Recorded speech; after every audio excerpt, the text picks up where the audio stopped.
Alors bienvenue à toutes et à tous dans cette vidéo dans laquelle nous allons faire les réponses immunitaires, la réponse innée et la réponse adaptative qu'on va voir un peu plus tard. Alors sans trop tarder, on va commencer. C'est quoi la réponse innée ou l'immunité innée? Eh bien, l'immunité innée, ou encore appelée immunité naturelle, correspond à une réponse constitutive d'action immédiate qui est non spécifique de l'agent pathogène et qui est non adaptative.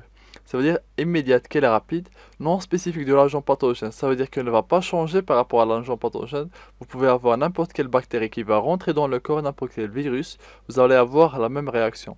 Et non adaptative, ça veut dire que si vous allez avoir beaucoup de bactéries qui vont rentrer dans le corps ou peu de bactéries, l'intensité sera la même. Alors, cette immunité va reposer sur une distinction globale du soi et du non-soi, et cette distinction, en réalité, va passer par le fait que les cellules de l'immunité innée expriment un ensemble de récepteurs qui sont les Pathogen Recognition Receptors. Alors, c'est des récepteurs qui vont reconnaître le pathogène et qui vont être capables de reconnaître quel genre de pathogène. Ils vont reconnaître les PAMP, qui sont les Pathogen Associated Molecular Patterns. Et ceux-là, les PAMP, sont présents par définition chez un grand nombre de micro-organismes. Une même cellule de l'immunité va donc réagir à un grand nombre de bactéries qui porteront ce PAMP. Alors, quelle est l'utilité de l'immunité innée en réalité? Alors, c'est de fournir une réponse immédiatement recrutable en attendant que l'immunité acquise devienne opérationnelle. Elle va faire intervenir trois types de mécanismes. Le premier, c'est la protection physique, la cutanée, la ciliature bronchique et le péristaltisme intestinal, que vous connaissez, j'imagine. Mais juste pour idée, le revêtement cutané, c'est la peau. La ciliature bronchique, c'est un ascenseur. C'est un ascenseur qui fait que c'est des cils en réalité. Par exemple, vous imaginez que ici, c'est une trachée, ou par exemple une branche. Si une bactérie entre dans cette branche, il va y avoir des cils qui vont faire en sorte que la bactérie va sortir, elle va être rejetée dans l'œsophage pour par la suite atterrir dans l'intestin, dans laquelle elle va rencontrer le péristaltisme intestinal qui va faire en sorte de la sortir du corps par l'anus. Alors d'autres mécanismes qui sont des mécanismes cellulaires, les cellules phagocytaires et les cellules cytotoxiques, et les mécanismes humoraux, le complément, les cytokines, les protéines de la phase aiguë de l'inflammation. Alors on va commencer par la phagocytose. Alors les cellules phagocytaires ou les phagocytes sont des cellules capables d'endocyter les bactéries et des cellules mortes. Ça veut dire qu'ils vont faire entrer des bactéries à l'intérieur.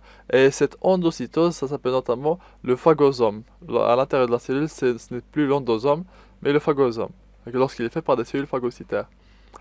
Alors, combien de phagocytes est-ce qu'on a? Alors on a quatre types de phagocytes, les macrophages ou les monocytes, les cellules dendritiques, et les polynucléaires, neutrophiles et eosinophiles. Donc il y a quatre types de phagocytes. Quatre. Vous devez les connaître. En effet, ce sont les macrophages et les cellules résidentes qui rentreront généralement en premier en contact avec l'agent pathogène. Il y aura ainsi recrutement des autres cellules immunitaires et particulièrement des cellules dendritiques qui joueront un rôle essentiel dans l'activation de la réponse immunitaire adaptative. On va voir ça un peu plus tard. Mais en tout cas, ce qu'il faudrait savoir, c'est que la phagocytose, c'est l'internalisation de la bactérie qui va se caractériser par la formation d'un phagosome qui va par la suite fusionner avec un lysosome. Lyse, ça veut dire destruction. Il se formera alors un phagolysosome où le micro-organisme agresseur est détruit. N'est-ce pas? Alors les activités microbicides et cytotoxiques des polynucléaires neutrophiles dépendront de la libération d'enzymes protéolytiques et la production de formes réactives de l'oxygène. On parlera alors d'explosion oxydative. Qu'est-ce que veut dire cette phrase? Eh bien, non, ce paragraphe. Eh bien, ce paragraphe, ce qu'il veut dire, ça veut dire que les polynucléaires neutrophiles, en plus de la phagocytose, ils ont un deuxième mécanisme qui est l'activité microbicide ou cytotoxique, qui en réalité, ce qu'il fait, c'est qu'il libère des enzymes protéolytiques pour induire une explosion oxydative. Alors, les monocytes et les macrophages ont des propriétés de phagocytose, mais notamment de cytotoxicité, et produisent de grandes quantités de cytokines pro-inflammatoires et anti-inflammatoires. Donc, les macrophages ont trois propriétés. La première, c'est la phagocytose, qu'on connaît déjà. La deuxième, c'est la cytotoxicité. Et la troisième, c'est la production de cytotoxines, aussi bien pro-inflammatoires et anti-inflammatoires. Ceci étant dit, on va passer maintenant à un troisième type de cellules, dont on n'a pas parlé jusqu'à maintenant, c'est les cellules NK. Alors, cellules NK, pourquoi? NK, c'est pour Natural Killers ou cellules tueuses. Alors, ces cellules tueuses, qu'est-ce qu'elles vont faire? Elles vont avoir deux actions. La première action, il faudrait savoir que c'est des lymphocytes. Attendez, je vous montre ça. Alors voici une illustration qui va vous montrer ici le progéniteur lymphoïde de toutes les cellules lymphoïdes. Et ici, vous allez avoir les cellules NK, qui sont notamment appelées grands lymphocytes granuleux. Et pourquoi est-ce qu'on dit grand? C'est par opposition aux petits lymphocytes qui sont le lymphocyte T et le lymphocyte B.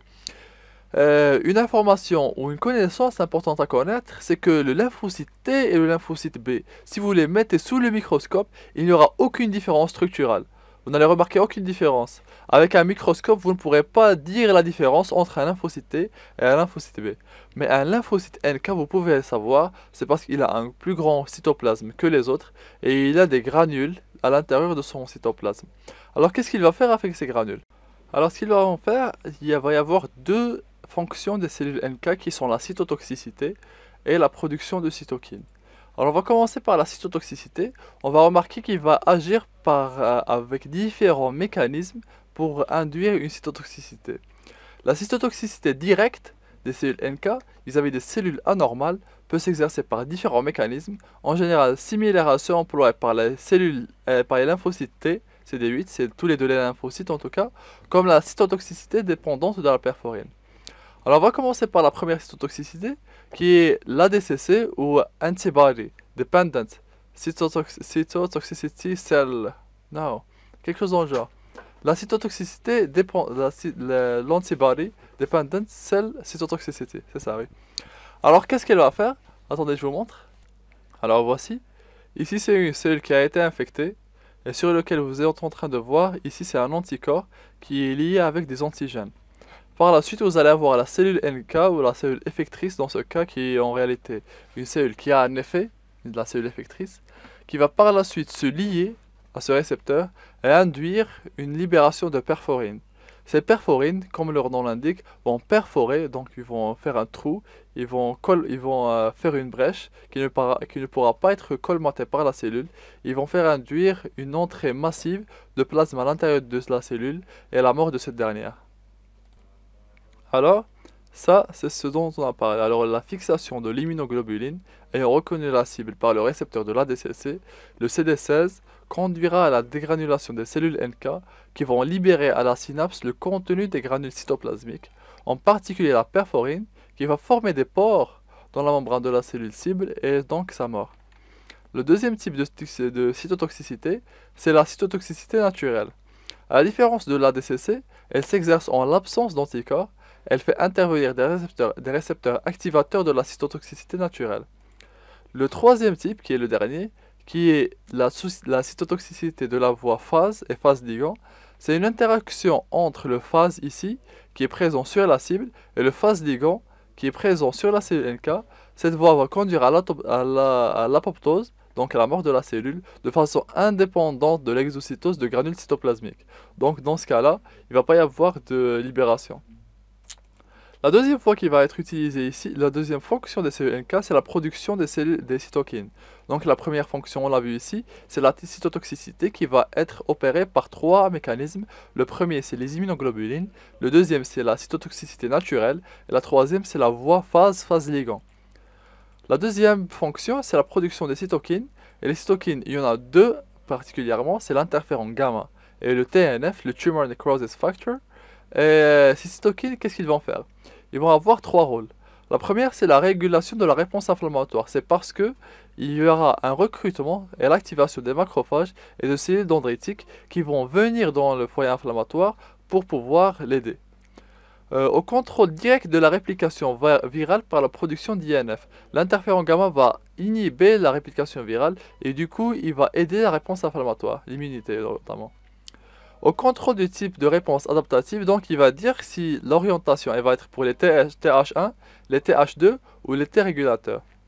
Ceux-ci sont toutes les fonctions, donc il y en a deux, de la cellule NK. Je voudrais juste revenir ici, c'est parce qu'il y a quelque chose qui est très particulier. C'est parce que ces actions-là, cette activité cytotoxique pour les cellules cibles, désolé, va s'exercer directement et sans spécificité et sans sensibilisation préalable par un antigène. ce que vous allez remarquer, c'est que les cellules NK n'expriment pas le récepteur spécifique de l'antigène DLT, ni l'immunoglobuline membranaire DLB. Donc, ceci va faire en sorte que les les NK, désolé, ne vont pas reconnaître la cellule et vont l'attaquer directement. Et avant de terminer, je voudrais juste vous ramener ici. C'est parce que, comment est-ce que cette cytotoxicité naturelle s'opère? Eh bien, il y a une très belle image que je voudrais vous montrer ici, une très belle illustration qui va vous montrer cela. Attendez. Alors, si vous regardez ici, voici la cellule NK ici, qui va être en contact avec une cellule, une healthy cell, qui est une cellule saine, qui va exprimer le CMH1. Donc, une fois en contact avec elle, elle ne va pas l'attaquer. Pourquoi? Eh bien, c'est parce qu'elle exprime le CMH1. Alors qu'une cellule qui a été infectée par un virus, ici représenté, il va entrer à l'intérieur de la cellule et il va arrêter d'exprimer le CMH1. Une fois le CMH1 inexprimé à la surface, la cellule NK viendra ici avec son ligand pour le récepteur du CMH et il va le chercher. Lorsqu'il ne va pas le trouver, eh bien, il va détruire la cellule. Et ceci, c'est la cytotoxicité naturelle. Alors on passe directement aux cellules dendritiques. C'est les cellules qui formeront un réseau sentinelle. Les cellules dendritiques sont des cellules tissulaires et qui sont présentes dans tous les tissus du corps. Ça veut dire qu'à chaque fois qu'il y aura une infection, qu'est-ce qui va se passer? Les cellules dendritiques immatures des tissus vont capter les antigènes qui vont entrer, ils vont migrer dans les ganglions pour achever leur maturation. Une fois matures, eh ben, les cellules dendritiques seront des cellules présentatrices d'antigènes professionnels. Ce sont les seules capables ou qui ont le pouvoir d'activer les lymphocytes T naïves. Et dans ce cas-là, on va voir un peu plus tard dans la deuxième vidéo, celle de l'immunité adaptative, comment est-ce que ce processus va prendre lieu. Alors, on va voir maintenant le complément.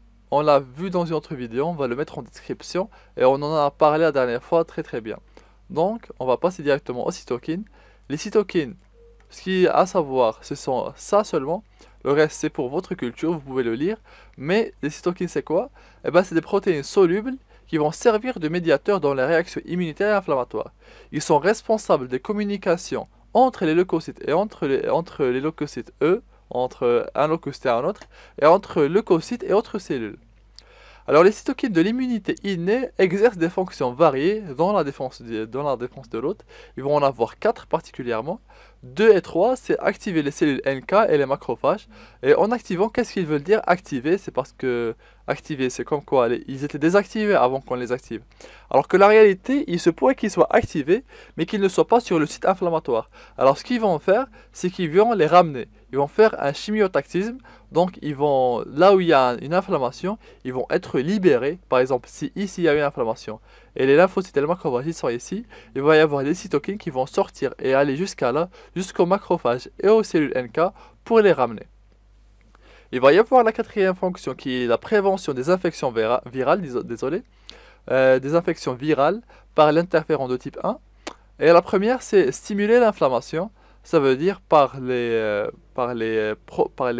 cytokines pro-inflammatoires. Et cela, ce qu'elles vont faire, c'est qu'elles vont libérer c'est qu'elles vont faire en sorte de favoriser la libération de perforine, favoriser la libération d'histamine et de sérotonine pour que l'inflammation se déroule aux meilleures conditions. Ça, c'est les cytokines. Alors, pour terminer cette vidéo, qu'est-ce qu'on va aller voir? On va aller voir l'inflammation. Attendez, la voici. La réaction inflammatoire. Et la réaction inflammatoire, qu'est-ce que c'est? C'est une réaction qui est... Désolé. C'est une réaction qui est déclenchée par une agression qui est traumatique et ou microbienne. Donc, il se pourrait que même après un traumatisme, lorsque vous frappez contre un mur ou quelqu'un vous frappe ou que vous tombez, et bien dans ce cas-là, vous avez une réaction inflammatoire et ou microbienne. Donc, ça peut être l'une ou les deux, mais la microbienne, elle reconstitue la même chose, mais avec différents mécanismes, désolé. Alors, elle est caractérisée par une série de symptômes qui sont surtout, la rougeur, la chaleur, le gonflement et la douleur. Donc, il y en a 4. Et il existe 2 types de réactions inflammatoires. Vous allez avoir l'inflammation aiguë et l'inflammation chronique. L'inflammation aiguë, vu qu'elle est rapide, elle va être l'un des moyens de défense non spécifiques de l'organisme. Et l'inflammation chronique, celle-là, elle fait partie de la réponse immunitaire spécifique.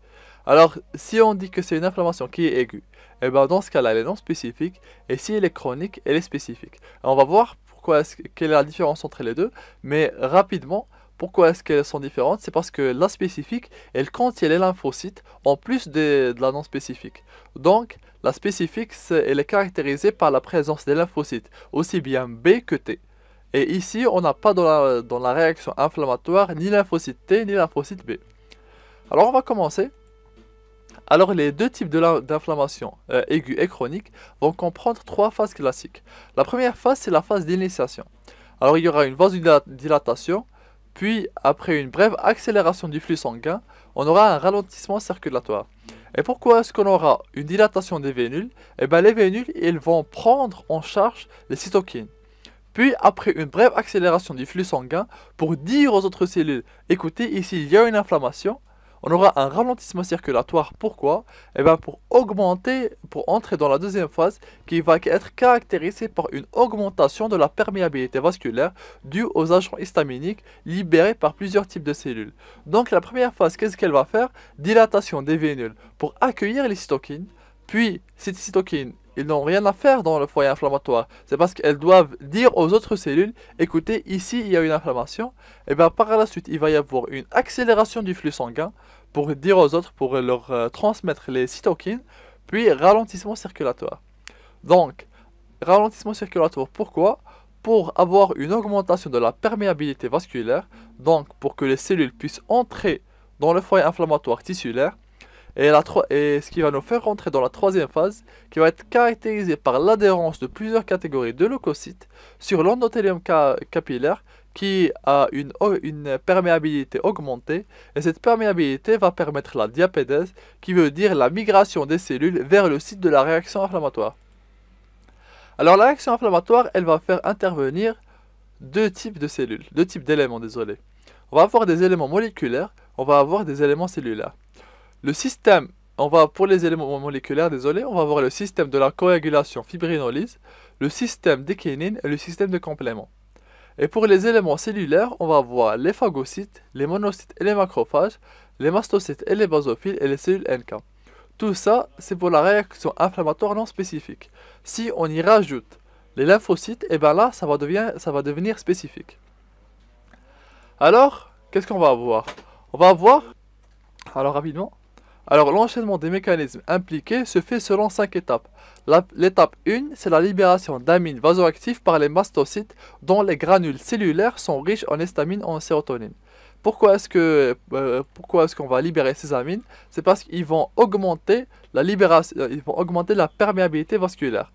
La deuxième, c'est l'activation des médiateurs plasmatiques qui sont les kinines, le complément et la coagulation. Pourquoi? C'est parce qu'une bactérie avec les kinines, qu'est-ce qu'on va avoir? On va aller voir un peu plus tard les kinines. Mais les kinines, c'est aussi des cytokines. Et qu'est-ce qu'ils vont faire? Ils vont être pro-inflammatoires ou anti-inflammatoires, selon l'endroit. Le complément, c'est ce qu'il fait. Il faut voir la vidéo. Et la coagulation, pourquoi est-ce qu'elle est faite? Parce que des fois, on aura une brèche cellulaire, une brèche dans l'endothélium. Et la coagulation, elle nous permettra de combler cette brèche, de la colmater, de la fermer pour arrêter toute rupture, pour éviter tout saignement. Alors la troisième étape, c'est l'intervention des médiateurs cellulaires, qui sont tous libérés ou sécrétés par les cellules du foyer inflammatoire, comme les dérivés de l'acide arachidonique, comme la prostaglandine, les leucotriens et les pampacétaires, mais c'est pas à connaître, c'est seulement pour la culture ça. Et les cytokines et les chimiokines. Les cytokines, c'est les interleukines, les TNF, et les chimiokines. Ce que vous devez savoir, c'est qu'ils existent seulement, mais vous ne devez pas les connaître une par une. Il y a un cours spécialement pour ça, mais il n'est pas si connu que ça ou si populaire.